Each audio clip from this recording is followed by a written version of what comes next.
嗱，今年咧我哋大家都睇到啦，即係樣嘢都貴啊，咁咧但我哋可以肯定一樣嘢嘅咧，我哋包粽嘅餡咧就冇減到啊。咁嗱，端午節大家都知道係我哋中國傳統一個大節日啦。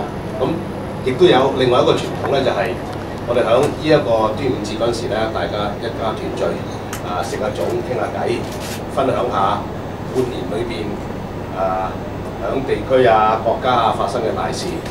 咁今年咧，我哋第一次舉辦呢個包愛心粽嘅呢個唔係遊戲嚟㗎，我哋包完出嚟食㗎。愛心粽咧就為我哋年老長者共度呢個愛心日嘅端午節都可以講話係愛心日啦。咁其實我細個咧就已經對粽係有一個好好嘅感情。點解咧？因為我嫲嫲同我媽咪咧，即係過時過節咧，一係就包粽，一係就蒸糕。咁嗰陣時咧就未有機會去包，因為我一上去一包咧，包親隻都漏㗎，梗係俾人鬧。咁所以，但係望落去咧都學到些少手藝。咁其實一陣間你哋可以睇到㗎啦，你哋亦都可以評分，睇下我包粽合唔合格。